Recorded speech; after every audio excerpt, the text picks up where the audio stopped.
The time he had with his mother close by was almost done, and his chest felt like it was collapsing with that thought. Disregarding what was being said, he released Sori's hand and stepped away from the first row of seats where he'd been standing. He walked with steps that felt heavy and labored toward the rose-gold-colored casket and placed both his palms on top. Dropping his head and closing his eyes, he hoped she could feel him, hoped she knew how much he loved and appreciated her for all the sacrifices she'd made for him and his siblings. She'd been everything to him, and now he wasn't sure what he'd be without her. Hands rubbed his back this time, one from the left side and another from the right. Sori rested her head on his arm, still crying, quietly now. Ridge stood close, and the moment Roark heard his brother sniffle, warm tears ran down Roark's face. "Who cooked this macaroni and cheese with this awful, crumbly mess on top?" Bridget Birdie Donovan was not happy today, or any other day for that matter. Roark tried not to pay too much attention to her whenever she was around. Today he especially didn't feel like dealing with her bristling candor, nonstop complaints, or burning insults. In short, he just didn't feel like Aunt Birdie. "Come over here and get me another plate and leave that mess in the pan. Better yet, take it back into the kitchen. Nobody needs to see that catastrophe." His aunt was talking to Jade, his cousin Link's wife, who was 5 months pregnant and still as beautiful as ever in a knee-length black dress. Roark immediately pushed his chair back and stood. He picked up the plate Aunt Birdie had referred to. "I'll get you another plate."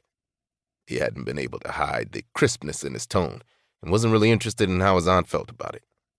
Aunt Birdie was the only girl and youngest child of Roark's great-grandparents, Rowan and Adeline Donovan. She was 92 years old, had no children, and had never married. She'd also never worked a day in her life. Thanks to her inheritance from her parents and the increasing worth of her shares in Donovan Oil Well, she never had to. She owned a house in her hometown of Beaumont, Texas, but spent most of her time traveling or harassing the staff at the Donovan family-owned Camelot Resort on Sansonique, their private Caribbean island. For the last 2 weeks she'd been in London, staying at the flat Roark had rented for Sori after the fire had destroyed a good portion of his parents' Hyde Park home. To keep Sori from locking their great-aunt in a closet, Ridge had agreed to stay there with them temporarily. Jade touched Roark's arm in silent thanks as he walked past her, and he did everything he could to muster up at least a partial smile in response. "Sit down. You've been on your feet since 8 this morning," he told her. Jade and Link were from Las Vegas, but 2 years ago, Link had moved his wife and twin 12-year-old daughters to Paris, where he'd opened his new casino called the Odyssey. "I'm fine, just trying to make sure this goes as smoothly as possible." Jade lifted a hand and tucked her long, dark hair back behind an ear. "I know this isn't easy." "Shouldn't have had this get-together." Aunt Birdie rolled her eyes as she looked around the room. "People have been dropping by all week, smiling in our faces like they knew Maxine personally. Some of them probably only knew how much money she had after Gabe died." Roark chafed at the mention of his father, who died when he was 17. "It's polite." "It's a nuisance," Aunt Birdie snapped. "And I thought you were getting me another plate."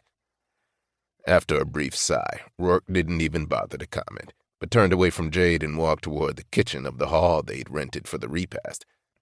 45 minutes ago, he'd left his mother's body at the cemetery, where she'd rest forever. There were 150 people in the main hall, sitting at tables topped with white linen cloths. A buffet was set up with enough food to feed double the amount of people who'd received special invitations to the family repast. Roark had wanted to return home. There he could continue working with the fire investigation officer at the London Fire Brigade on the cause of the fire that had torn through his parents' home, killing his mother as she'd slept. "Excuse me, sir, can I help you?" The starkly spoken question brought his focus back to the president. Roark blinked before shaking his head. "Sorry. Yes, could you fix another plate for my aunt? Without macaroni and cheese, please." The woman, dressed in black pants and a white chef's jacket, smiled and took the plate he'd extended to her. "Certainly. I'll bring it to your table, Mr. Donovan." He was Mr. Donovan. He had been since that rainy Saturday 23 years ago, when he'd stood graveside watching.